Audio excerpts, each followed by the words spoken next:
Kita tahu pengguna internet khususnya media sosial di Indonesia mencapai sekitar 65 juta orang. Ini informasi yang saya dapat dari produser. Ada sisi baik dan buruk dari pengguna media sosial ini. Contoh yang buruk misalnya kasus kerusuhan Tanjung Balai di Medan, Sumatera Utara berujung pada kerusuhan dan aksi bakar rumah ibadah. Di Jakarta, tawuran supporter Jakmania dan Viking juga dimulai dari aksi di media sosial. Yang terakhir, kasus dugaan penistaan agama yang juga dipost oleh salah satu warga. Nah, bagaimana menyikapi kasus-kasus yang terjadi di media sosial ini? Apa yang perlu Anda lakukan kalau Anda menerima informasi dari media sosial? Nah, kita akan bahas bersama Ibnu Dwi Cahyo, pakar media social crisis. Cistrek. Baik, saya sudah tersambung sekarang. Mas Ibnu, selamat sore. Ya, selamat sore Mbak. Ya, Lia Kristi di studio Sindo Trijaya FM. Mas Ibnu, saya ingin konfirmasi pengguna media sosial di Indonesia saat ini 65 juta orang, itu valid ya datanya ya? Kalau data terakhir dari APSI sih pemakai internetnya udah tembus 100 juta. Oke. Nah, kalau pemakai khusus pemakai media sosial sudah kemungkinan sudah lebih dari 80 juta. Oh, sudah. Oke, lebih dari 80 juta. Itu media sosial yang paling banyak tuh apa ya? Facebook atau Facebook paling banyak? Facebook di Indonesia pemakainya sudah lebih dari 60 juta. Mungkin udah tembus 70 juta orang. Kalau Twitter? Twitter sisanya kurang lebih 15 kalau nggak salah. 15 juta ya. Oke, baik. Yeah. Nah, kita ini ingin menyorot penggunaan, karakteristik penggunaan media sosial di Indonesia. Ada begitu banyak berita-berita yang akhirnya malah menyulut emosi dan kemudian aksi-aksi. Parahnya ini sampai berujung pada aksi gitu ya. Kalau ada yang positif kemudian jadi aksi, misalnya penggalangan dana untuk apa gitu, oke. Tapi yang negatif juga banyak ini sepertinya. Gimana sih bisa dipetakan gitu? Seperti apa penggunaan media sosial di Indonesia sampai saat ini? Penggunaan media sosial di Indonesia saya pikir kalau secara umum ya. Iya. Secara umum sampai saat ini tergolong bagus seperti itu. Terlepas dari kemarin mungkin ada aksi terus banyak yang pro kontra terbelah dua seperti itu. Secara umum pemakaian media sosial di Indonesia itu bagus karena tidak hanya untuk curhat segala macam, tapi juga sudah mulai masuk ke ranah bisnis, UMKM segala macam. Nah, untuk kemarin memang aksi bela Islam yang kedua ya, tanggal 4 November kemarin, eskalasinya memang naik seperti itu. Jadi pro kontranya semakin terbentuk sehingga di sana kita bahkan ada yang menggulirkan namanya hari unfriend kayak gitu, katanya. Saking panasnya. Ini Mbak, demo 4 November kemarin itu berjalan sebenarnya cukup damai ya. Cukup damai, dan di media sosial sebenarnya aktor-aktor yang pro maupun yang kontra terhadap aksi 4 November itu sebenarnya sudah melakukan filterisasi seperti itu. Melakukan apa? Filterisasi? Ya. Jadi sebelum mulai hari H, jadi kan ada berbagai isu, nanti akan ada kerusuhan lah, nanti akan ada ini, ada itu. Ya terutama yang dari kawan-kawan yang aksi itu, mereka sudah melakukan filterisasi dengan bahwa kita aksi damai kok. Kita aksi ini, kita aksi itu. Bahkan karena aksi pertamanya itu yang ramai adalah menginjak tanaman, kalau kita ingat bersama-sama. Bahkan ada peserta aksi dari Bandung, dari Jawa Barat, dari Tasik, itu rombongan membawa tanaman itu. Menurut mereka ini akan dipersiapkan bila nanti ada tanaman yang rusak, entah diinjak oleh aparat, serta demo, atau kawan-kawan media, mereka akan langsung ganti itu. Ini kan unik.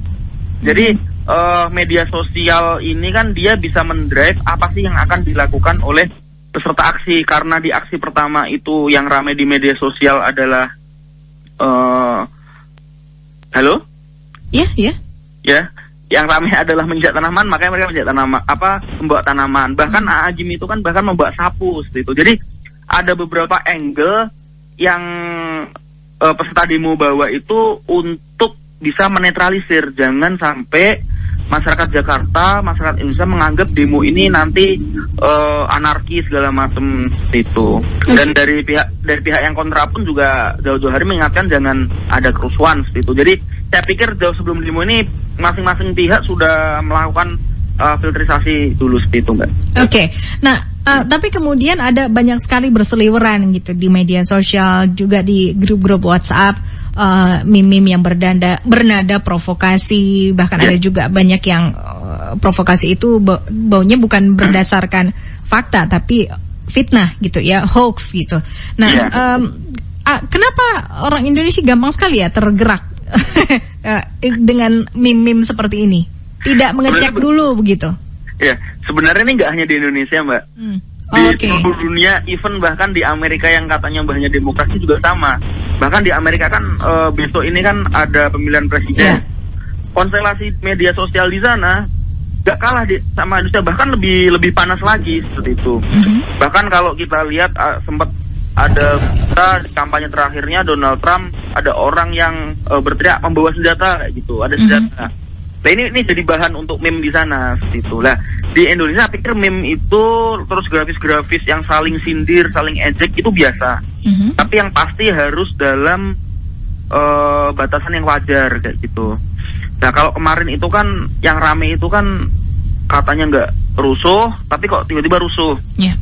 Nah tapi itu pun di luar demo ya, jadi tidak terlalu tidak terlalu menjadi fokus. Jadi gini Mbak, pasca aksi 4 November kemarin ini banyak konten-konten, banyak cerita-cerita yang bagus yang beredar di media sosial. Contoh, ada sebuah akun Facebook namanya Dr. Yogi Prawira gitu. Bapaknya Dr. Yogi ini juga dokter di Pekanbaru.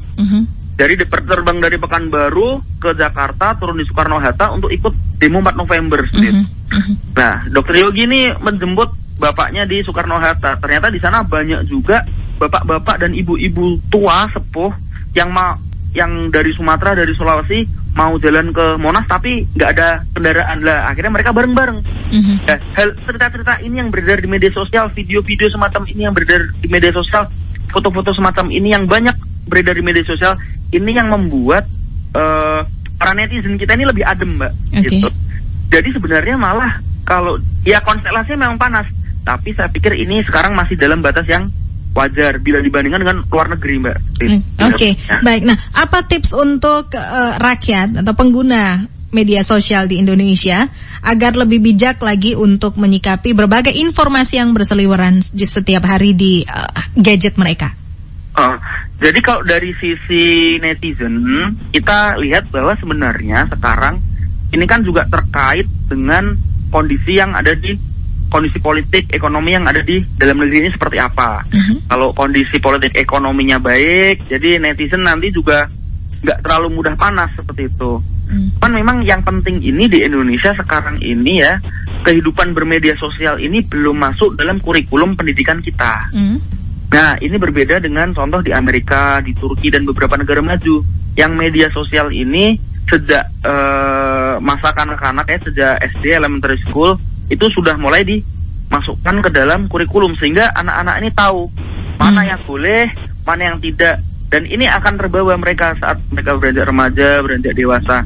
Nah ini yang belum ada di Indonesia, dan ini kan kita ini kan mengenal media sosial juga pas dewasa ini. Jadi ini saya pikir masih proses, Mbak. Dan baik. Di Indonesia ini saya pikir jauh lebih bagus kalau dibandingkan di Baiklah. Ya, Mas Ibnu terima kasih banyak sudah berbincang bersama Sindo Trijaya FM. Selamat sore. Iya, sore Mbak. Itu Ibnu Dwi Cahyo, profesional Sindo Trijaya, pakar media sosial dari Cisrek. Kita akan bergabung bersama reporter kami Anang Purwanto yang saat ini ada di kantor pusat PBNU. Reportase Sindo Trijaya FM, The Real